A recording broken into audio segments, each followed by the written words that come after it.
As we've seen the Y2K fashion trend dominate in 2025 with low-rise jeans, mini skirts, juicy couture tracksuits, and overall sequins and sparkles in Paris Hilton, we not only imported back fashion from the Y2K, but we've also imported our vision on women. Don't get me wrong, people can dress however they like is a statement that I more or less agree with. But what people usually fail to understand is that when you recreate a fashion trend, very often you import more from the past than just simply shoes, dresses, and bags. You also tend to import mentalities that are no longer of this time, you are making once again of this time. Let's not be misled, ladies. Women's expectations in society are inherently trendy and trend-based. Now, one thing that is synonymous with the 2000s is excess. The idea that there was an overall perception of wanting to be seen, excessive wealth, and the usage of logos. Please go watch my Logo Mania video if you have not yet, as we talk about this. And the rise of the it girl and the socialite that we know of now as the Kardashians, the Paris Hiltons, and the porn stars of this world. It girls throughout the centuries, whether that was royals at the time or celebrities today, always had to adhere to a certain standard of beauty and of behavior, whether that was virtue back in the day, whether that was a certain stature, a certain quality. There was also a beauty aspect to it. Obviously, women have been and are still held to a higher standard of meeting that beauty standard than men are. I mean, just turn on your TV and count the amount of genuine overweight women you see versus the amount of overweight men you see. But that is beside the point.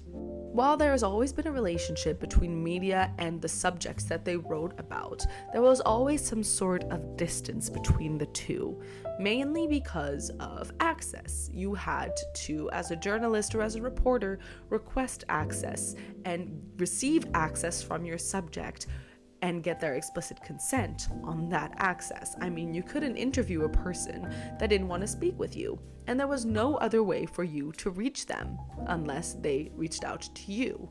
Now, what changed in the early 2000s was our desire for access. Social media wasn't a thing just yet, but its predecessors were already there, to not be mistaken. The rise of the gossip magazine, the rise of paparazzi were so important in this time period because of the relationship that they created between the reader, the viewer, the media, and the subject matter, which was very often female pop stars. The idea of what was considered to be ready for publication also changed. Rumors, which were never necessarily published in the early 1990s and before, started to become value in itself. Instead of having to fact check, it was now an entire business to publish rumors and potential truths about celebrities. Women have for a very long time been subjected to the perception of others, including men, on the way that they are and the way that they physically projected themselves to the rest of the world. And we're not just talking about fashion, but also just inherent body. A woman was considered to be fat so quickly in the 2000s. I mean, I cannot even think about the publications in People's magazines on how fat Britney Spears was back in the day, or Christina Aguilera. The encouragement to be skinny was ridiculous. All that to bring us to a linkage with skinny, because how do you show that you are skinny? Well, you show your body. And in the 2000s, the skimpiest clothes were considered to be in. Think about the low-rise jeans. You could not wear low-rise jeans if you had a muffin top, because then you would be fat, so you wouldn't wear it. Who would wear those low-rise jeans? The cool skinny girls. So the cool girls were the ones who were skinny. The early 2000s were marked by being skinny, being considered obese for nothing, wearing skimpy clothes as a woman, paparazzi being everywhere, and society as a whole being so obsessed with excess that excess became the norm. Let's translate that back to today. I do want to address the period that was 2014 till around 2019, 2020, if you will. In that time period, a lot changed. A lot of people started to look differently at the way that they consumed media and the way that the media spoke to them. No longer was it considered to be normal to be advertised an outfit worn by the skimpiest of 16-year-olds you've ever seen. Little Mix to me was a perfect example of the change in society from we are not going to wear skimpy clothes, we are not going to promote sex in our songs, at least not for the first 3 albums. We also saw All About That Bass, Meghan Trainor became a huge hit. We also saw that marketing agencies and campaigners in general for companies started to actually look critically at how they promoted their products or they promoted their brands. We saw that Dove did an entire campaign with actual normal sized women. That was translated into pop music as well. Gone were the paparazzi articles about how fat Britney Spears was because she weighed 67 kilos. Those are all things that started to genuinely shift in society.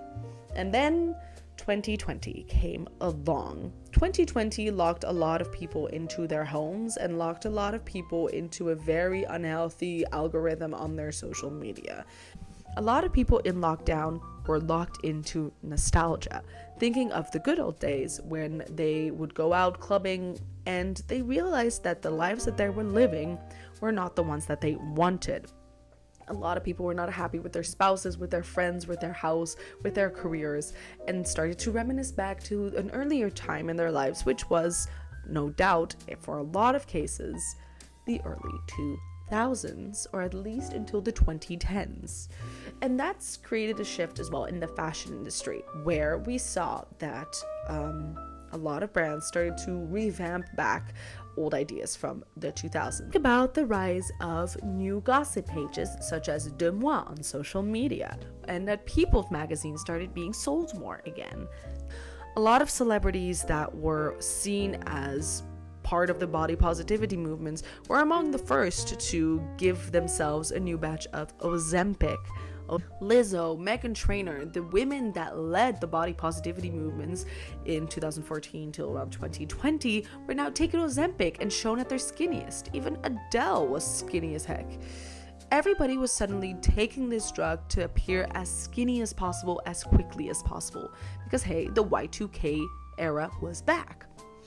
Listen, I'm one of the first people to be on the barricades to get women's rights internationalized. What about Addison Rae performing half naked, literally in lingerie on stage, promotes female empowerment? Even celebrities who had a pretty fun image. Think about Sabrina Carpenter when she started in her, little updos of, a little drop of a hint to a sexual innuendo. Is hilarious, is fun, is empowering. Singing about giving the house door, 3rd, 2nd, 4th floor. Okay, that's kind of funny. But the reason that the man-child poster went absolutely viral for all the wrong reasons is because people started to realize that this was no longer empowering in any way, and a lot of people drew comparisons to the early 2000s. Another example that I'm most worried about, especially for the next generation, is Cat's Eye. They are this new girl group that are supposed to similarly promote K-pop, but are fully English speaking and are mostly Americans, as far as I'm concerned, and are dressed in a way that would make the Pussycat Dolls blush. They look so trashy and so... God, they have so much talent. They are such talented dancers, singers, performers. Why are they being dumbed down to these janky outfits. It's so infuriating. So, what do you think? I would love to hear in the comments of this video what you guys think about the shift in pop culture recently and our resurgence of Y2K fashion and mentality. Are you staying strong against this movement of skinniness, scamkiness, and stupidity that we've seen the rise in society in? Let me know in the comments, and I will speak with you soon in another video.